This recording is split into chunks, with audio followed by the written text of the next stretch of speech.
नमस्कार, मैं हूं आपके साथ मयंक मिश्रा। आज 27 तारीख है और इस वक्त की कई बड़ी और अहम खबरें हैं। मुस्तफा खामेनेई, ईरान के सुप्रीम लीडर, ने डोनाल्ड ट्रंप को एक बड़ा संदेश दिया है और एक बड़ी शर्त रख दी है डोनाल्ड ट्रंप के सामने, जिसे अमेरिका के नहले पर ईरान का दहला माना जा रहा है। डोनाल्ड ट्रंप के नहले पर मुस्तफा खामेनेई का दहला माना जा रहा है और साथ ही आपको यह भी बताएंगे कि आखिर क्यों डोनाल्ड ट्रंप ने ये जो पिछले 48 घंटे से हमले रोके, इसकी वजह क्या है। देखिए, एक बहुत बड़ा दावा जो कि ईरान की तरफ से किया गया है। कल ही ये दावा सामने आ गया था, लेकिन इसका थोड़ा सा एनालिसिस करना जरूरी है। ईरान की तरफ से दो बेहद अहम दावे किए गए। पहला दावा यह है, ईरान के Islamic revolutionary guard core IRGC ने दावा किया है कि ऑपरेशन विक्ट्री 2 के तहत मध्य पूर्व में अमेरिकी सैन्य ठिकानों पर किए गए हमलों में 200 से ज्यादा अमेरिकी सोल्जर्स मारे गए हैं और कई घायल हुए। ये बहुत बड़ा दावा है जो ईरान ने किया। देखिए, जॉर्डन पर जो हमले हुए, कुवैत पर हमले हुए, बहरीन पर हमले हुए, इराक पर हमले हुए, यहां पर सीधा सीधा अमेरिका के बेसिस को निशाना बनाया गया और बेहद सटीक हमले किए गए। फतह 2 से हमले किए गए, फतह 110, जुल्फिकार मिसाइल से हमले किए गए, सेजिल मिसाइल से हमले किए गए और ये तीनों मिसाइल्स का कोई जवाब ना तो पेट्रियट के पास था, ना थाट के पास था। अमेरिका के डिफेंस सिस्टम की धज्जियां उड़ गई, चीथड़े उड़ गए। हमने आपको यही दावा किया था। देखिए, हम कैजुअलिटी के बारे में कोई दावा नहीं कर रहे, लेकिन हमने एक और दावा किया था। मैंने खुद ने आपको यह दावा कर बताया था कि जो खबरें हैं, जिस नेचर की स्ट्राइक करी है, जिन मिसाइल्स की स्ट्राइक की है, जिस प्रिसीजन के साथ स्ट्राइक की है, उससे लगता है कि अमेरिका के कई जेट्स तबाह हुए हैं, खासतौर पर जॉर्डन में। और अब ईरान की तरफ से भी यही दावा किया जा रहा है। ईरान कह रहा है कि साहब, जो हमले किए उसमें 11 तो फाइटर जेट अमेरिका के तबाह हो गए। जॉर्डन में जो फाइटर जेट के बेस पर हमला हुआ था, वो मिसाइल ठीक उस हैंगर के ऊपर गिरी थी जहां पर फाइटर जेट्स खड़े थे अमेरिका के, वो तबाह हुए हैं। कुवैत में बड़ी जो है वो तबाही हुई है। कुवैत में भी जो फाइटर जेट के हैंगर थे वो तबाह किए गए।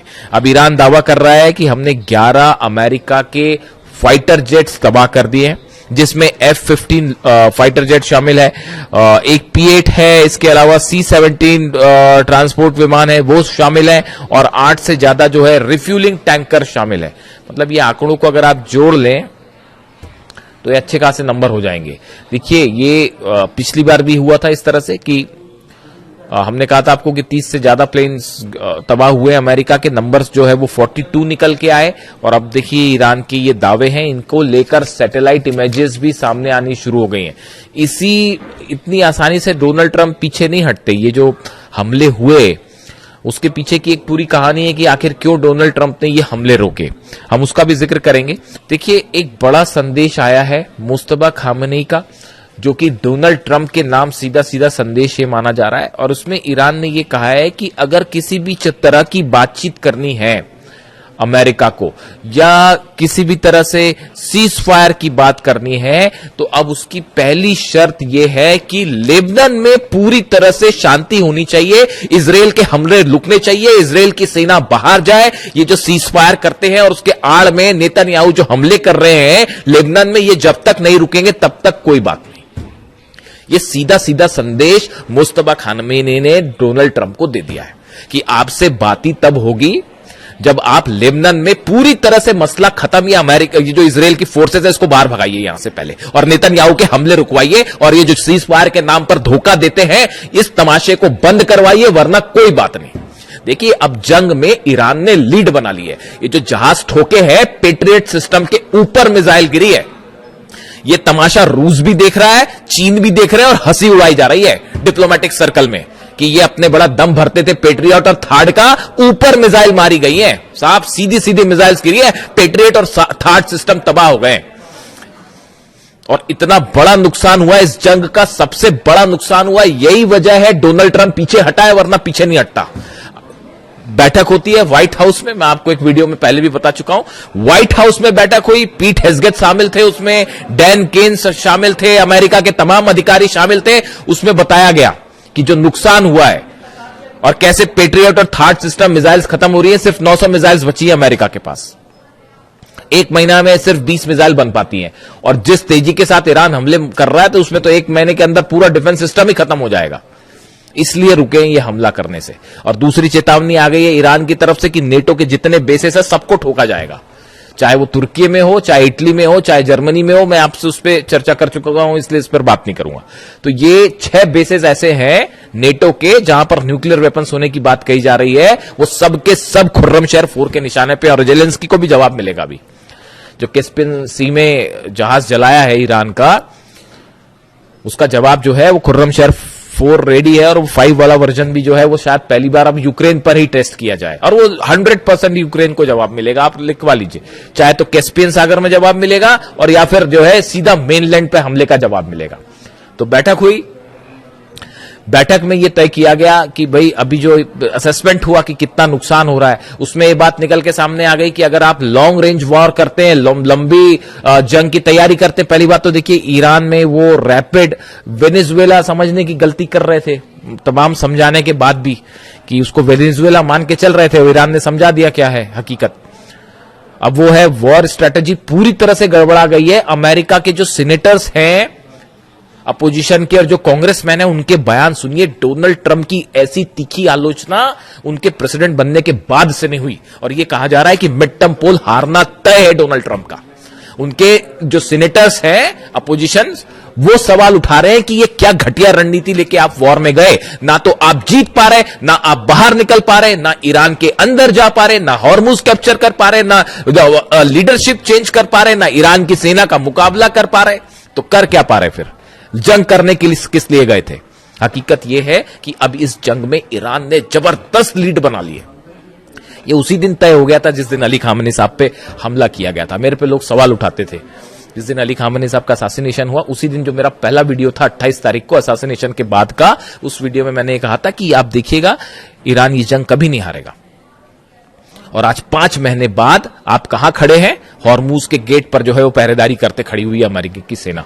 सच है या नहीं बताइए? क्यों नहीं एंटर कर लेते? हॉर्मुज में अंदर एंटर करिए, अबू मेहदी ऐसी मार मारेगी ना कि एक भी जहाज नहीं बचेगा। वो जहाज पीछे खींचने पड़ गए। ये जो दूसरे दौर की हवाई फायरिंग करी, इसमें जो फाइटर जेट से हमले किए गए, वो हमले के पहले वो जो जहाज खड़े थे वो पहले आगे खड़े थे, उन सबको पीछे खींचना पड़ गया। वो 1000 किलोमीटर की रेंज के पीछे करना पड़ गया, वरना अबू मेहदी ऐसा मार मारते कि जहाज नहीं बचते। और हॉर्मुज में वो आप देखिए एक टैंकर फिर तबाह हो गया, कल पार करने की कोशिश कर रहा था उस रास्ते से जो कि ईरान ने मना कर रखा है। नीचे माइन लगी हुई है, फट गई माइन, जहाज हो गया तबाह, बाबल मंदेब अलग बंद हो गया है। तो ये कई बार क्या होता है, देखिए जरूरत से ज्यादा घमंड करना, अपने आप को चैंपियन समझना है ना, कि बस हम ही सब कुछ, आज इसको तबाह कर देंगे, कल उसको तबाह कर देंगे, तो एक ना एक दिन ना शेर को सवा शेर जरूर मिलता है। और यहां तो बहुत भारी शेर मिल गया है, मतलब भागने का रास्ता। अब वहां पे प्लानिंग चल रही है वॉशिंगटन डीसी में, व्हाइट हाउस में प्लानिंग चल रही है कि भाई ईरान की जंग से इज्जत बचाते हुए कैसे बाहर निकला जाए। अरे काय की इज्जत बचाओगे साहब? वो चाइना ने आपका एक एक चीज आपकी समझ ली है कि कैसे आपका तोड़ है।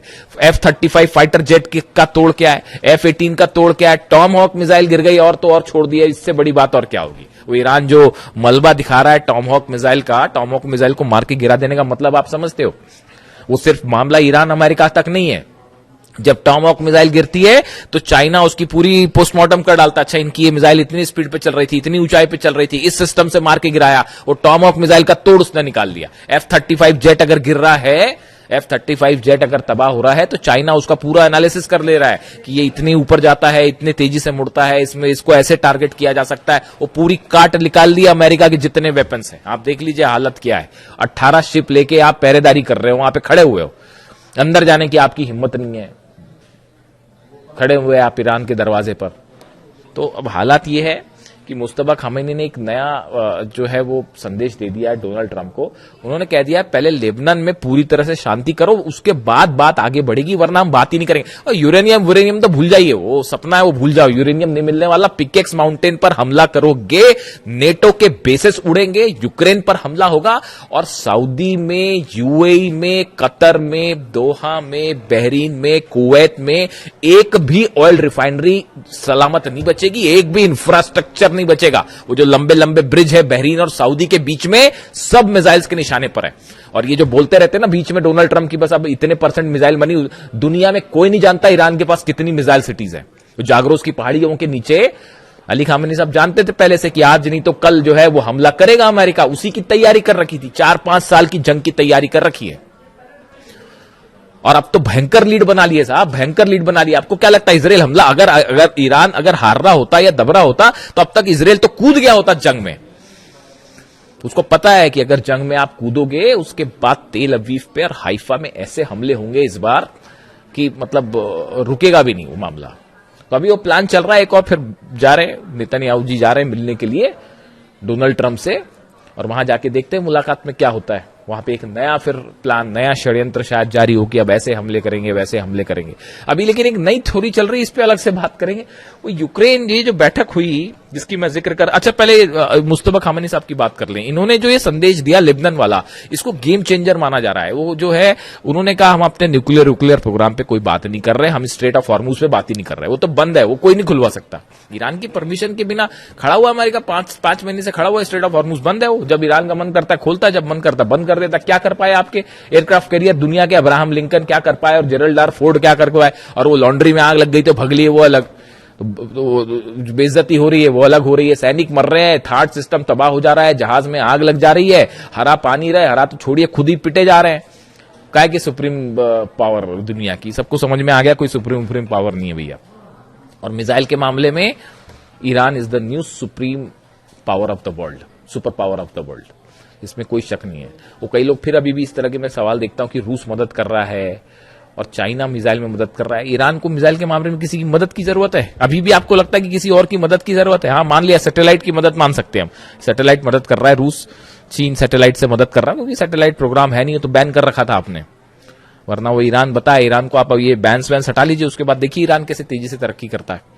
वो ह्यूमन ब्रेन बना लिया उसने, एक वो जो खबर बताई थी मैंने आपको, ह्यूमन ब्रेन की सेल्स बना के एक आर्टिफिशियल ब्रेन बनाने, मतलब वहां पे जो है आप देखिए ईरान में जो साइंटिस्ट हैं कितनी तेजी के साथ काम कर रहे हैं। ये तब है जब वो 30 साल से बैन लगा हुआ है, तो हाहाकार मच जाता है दुनिया में। जरा से जो है बैन्स लगते हैं, कहीं कोई टैरिफ लग जाता है तो हाहाकार मच जाता है।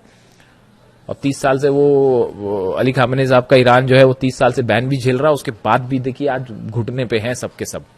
तो अब इन्होंने मुस्तफा खामेनी साहब ने बड़ी प्लानिंग के साथ मामला पूरा लेबनान पे शिफ्ट कर दिया है, और इसका मतलब यह है कि न्यूक्लियर प्रोग्राम पर कोई बात नहीं, बाद में देखा जाएगा, और हॉर्मुज पर कोई बात नहीं, बाद में देखा जाएगा, खोलना नहीं खोलना, बंद करना क्या करना है। पहले लेबनान में आप ये जो तमाशा चल रहा है लेबनान में हमले करने वाला, इसको बंद करिए पहले, उसके बाद ही आगे बढ़ेगी बात। अब डोनाल्ड ट्रंप ने डिसाइड करना है क्या करना है, यानी फोकस अब देखिए, कहने का मतलब यह है ये खबर अहम इसलिए है, ईरान ने मन बना लिया है कि अब इनसे जो भी बात होगी नहीं होगी, करना है नहीं करना है, ईरान अपने टर्म पे डिक्टेट करेगा, अपने टर्म पे डिक्टेट करेगा। कोई बात अमेरिका की नहीं मानी जाएगी, ना उनके वो जो बीच वाले हैं बात करने वाले, ना उनकी बात मानी जाएगी। वही होगा जो ईरान तय करेगा, जो अहमद वाहिदी तय करेंगे, और अहमद वाहिदी वही तय करेंगे जो खामेनी साहब बता के गए और जो कासिम सुलेमानी साहब बता के गए। वो कासिम सुलेमानी साहब की जो स्ट्रैटेजी है ना, उसी से जॉर्डन ठोका जा रहा है, और उसी से कुवैत ठोका जा रहा है, उसी से थार्ड और पेट्रियट ठोके जा रहे हैं। इसीलिए नहीं डरते थे डोनाल्ड ट्रंप कासिम सुलेमानी से कि अगर कासिम सुलेमानी होते तो पता नहीं क्या हो गया होता। खुद डोनाल्ड ट्रंप ये कहते हैं पता नहीं कितनी तबाही मचाते हैं, और सही कहते हैं। खैर, तो अब हालात ये है कि डोनाल्ड ट्रंप के सामने नई शर्त रख दी है लेबनान वाली। दूसरी तरफ ये बड़े बड़े जो प्लेन गिराने वाले दावे हैं, इसमें थोड़ा सा टाइम लगेगा सामने आने में। बाबल मंदेब जो है वो पूरी तरह से बंद है, क्लोज्ड। ईरान ने हुतीस की मदद के लिए बैलिस्टिक मिसाइल ड्रोन्स का एक बड़ा जखीरा तैनात कर रखा है यमन में, खासतौर पर बाबल मंदेब के आसपास, और लगातार जो है वो लड़ाई चल रही दोनों तरफ से। आपने देखा ही कल यमन में किस तरह से हमले हुए, और सऊदी लेड फोर्सेस और हूती के बीच में आमने सामने की जंग शुरू हो गई। कई गाड़ियों को आग लगा दी गई। जिस तरह से ऑयल रिफाइनरीज पर सऊदी पर हमला हुआ, पूरी दुनिया देख रही है। सबसे बड़ी जो आपकी जो ऑयल रिफाइनरी है अरामको, उसकी एक यूनिट पर जिस तरह से मिसाइल्स गिरी हैं, बैलिस्टिक मिसाइल, पूरी दुनिया देख रही है किस तरह से यानबू में और दूसरी एक जगह जो है वो हमले हुए, और उसको कोई नहीं रोक पाया। तो अमेरिका तो फेल है ही पूरी तरह से, वो अपनी रक्षा नहीं कर पा रहा, तो सऊदी की रक्षा क्या करेगा। और ये प्लान चल रहा है, देखिए ये प्लान चल रहा है। खुद नहीं लड़ सकते तो बोले क्या एक नया मोर्चा खोल देते हैं, यूक्रेन को लड़ाओ ईरान से साहब। हथियार हम देंगे, वहां लड़ना ताकि हमारे बेस पे हमला नहीं। आपने क्या समझ रखा है ईरान को और क्या समझ रखा है अहमद वाहिदी साहब को? यूक्रेन हमला करेगा तो वो क्या जॉर्डन पे हमला रुक जाएगा? अहमद वाहिदी साहब ने, जो मेरे पास जो जानकारी है, ईरान की सेना ने, आईआरजीसी ने अपना टारगेट तय कर रखा है, पूरे अरब से अमेरिका को बाहर निकालो, ट्रंप की सेना को बाहर निकालो, उसके बाद देखा जाएगा। इस टारगेट के साथ काम कर रहे हैं। और डोनाल्ड ट्रंप की कोशिश जो यूक्रेन वाला है उस पर अलग से बात करेंगे। वो यूक्रेन को भिड़ाने की कोशिश है ईरान से, सऊदी को भिड़ाने की कोशिश वहां पे जो है हूती को वहां मैनेज करने के लिए सऊदी को भिड़ा लो, यानी खुद पीछे रहो, हथियार देके दूसरे को लड़ा जाए, ये प्लान चल रहा है। लेकिन अभी हालात ये हैं, ईरान ने बड़ी लीड बना ली है। अब ये जो शर्तें रखी हैं मुस्तफा खामेनी साहब ने, इसका क्या होगा? बाबल मंदेब का क्या होगा? हॉर्मूज का क्या होगा? एक बड़ी जंग की तैयारी फिर शुरू है, अमेरिका की तरफ से भी, इजराइल की तरफ से भी। इजराइल की एंट्री भी जल्दी हो सकती है, अगले 1 से 2 दिन में 30 तय हो जाएगी कि मामला जंग की तरफ, बड़ी जंग की तरफ। ईरान जान रहा है कि हमला होगा, आज नहीं तो कल फिर से हमला होगा। तो किस रूप में होगा ये देखने वाली बात है। जो भी अपडेट होगा आप तक पहुंचाऊंगा। Thank you so much.